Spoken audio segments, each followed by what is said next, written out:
আমি তো আর আসবো না, এটা দেখার জন্য কি আমি আর আরেকবার আসবো? জাস্ট এখানে কয়েকটা পাথর রাখছে আমাদের দেখার জন্য। আমরা তো একজন পর্যটক হিসেবে হতাশ, যেহেতু এখানে পাথর নাই। তো আগের মতো নাই, অনেকটা কষ্ট লাগলো।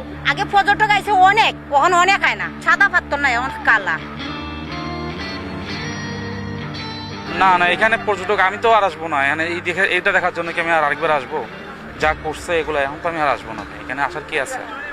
শুধু এই অল্প কিছু পাথর দেখার জন্য তো আমি এখানে আসবো না। একেবারে ধ্বংসস্তূপ, একেবারে খুবই বাজে। জাস্ট এখানে কয়েকটা পাথর রাখছে আমাদের দেখার জন্য। এত দূর কষ্ট করে আসছি, প্রায় 14-15 ঘন্টা জার্নি করে এখানে আসার পর যদি এগুলো দেখি, তাহলে তো ভাই এগুলো ভালো লাগবে না। তো আগের মতো নাই, অনেকটা কষ্ট লাগলো। অনেকগুলো পাথর চুরি হয়ে গেল, আগে দেখতে সুন্দর লাগতো। দেখাচ্ছেন সবটি খালা।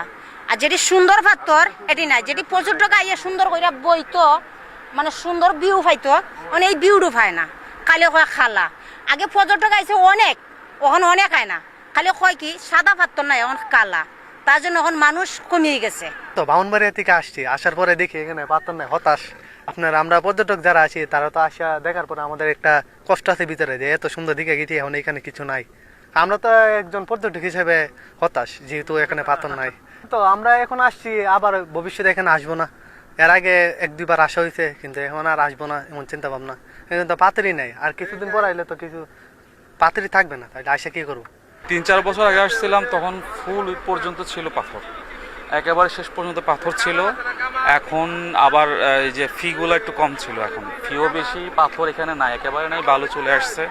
পরিবেশ তো নষ্ট হয়ে গেছে ভাই। এখানে আমাদের একটা সৌন্দর্য ছিল, এখানে মানে কিছু প্লেস যেগুলো মানুষ একটু ঘুরবে, একটু দেখবে, এই জায়গাগুলো একটু এনজয় করে। আমনে তো ছোট দেশ, অনেক মানুষ মানে ট্যুর করার জন্য, ট্রাভেল করার জন্য জায়গা কম, তার মধ্যে এই পাথরগুলো নিয়ে গেছে। এটা খুবই অমানবিক ছিল।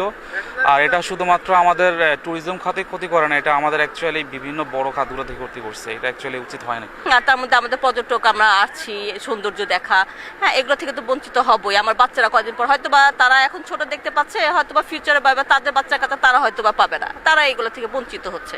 আল্লাহ তাআলা সবকিছু দিয়েছে একটা কারণে দিয়েছে। হ্যাঁ, এই পাথরগুলো যে এখানে আল্লাহ তাআলা দিয়েছে, কোনো না কোনো কারণ আছে, অবশ্যই আছে। তো এগুলো যদি এখানে নিয়ে নেওয়া হয়, তো ক্ষতিগ্রস্ত আসলে আমরাই হব। পুরোটাই ধ্বংস হয়ে গেছে স্পটটা। এখন লোকজন আসে, পর্যটকরা আইসা বলে যে দেখেন এত সুন্দর পর্যটক দেখে গেলাম, এখন দেখি স্পটটা সুন্দর না।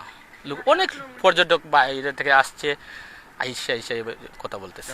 তবে যেভাবে হচ্ছে, এভাবে হয়তো আগামী 1-2 মাসের মধ্যে যে সৌন্দর্যটা আমরা এখনো উপভোগ করতেছি, সেটা অনেক আগের তুলনায় অনেক কমে যাবে। যদি প্রশাসন এরকমভাবে আহামরি জানে না, তাহলে অবশ্যই কষ্ট হলেও বলতে হবে যে সাদা পাথর বিলুপ্তির পথে। কিন্তু যদি প্রশাসন চায়, তাইলে আবারও আমরা প্রকৃতির কন্যা সাদা পাথরটা আবারও ফিরে পেতে পারি। যদি প্রশাসন চায়, তাহলে সাদা পাথর থাকবে। নয়তো এইরকম যে অবস্থা দেখতেছি, সাদা পাথর বেশি দিন থাকবে বলে মনে হচ্ছে না। 5 আগস্টের পর থেকে লুটপাট হচ্ছে, তবে মাঝখানে কিছুদিন বন্ধ ছিল। আর এখন যে বর্ষাকাল, পানি একটু বেশি বাড়ার কারণে যে লুটপাটকারীরা, তারা একটু সুযোগ সুবিধা বেশি, তারা নৌকা নিয়ে ডাইরেক্ট স্পটে ঢুকতে পারে, ঢুকার পরে পাথরগুলো নিয়ে যাচ্ছে। আর মূলত হচ্ছে যে এই যে বিজিবি আছে, যে সাদা পাথর বিজিবি, ওরা কিছু সময় অভিযান দেয়, আবার শুরু হয়ে যায়। তারাও আহামরি কিছু করতেছে না। সব মিলাইয়া যে প্রশাসন মানে সাদা পাথর রক্ষা করতে চাইতেছে না, এটাই হচ্ছে মূল কথা।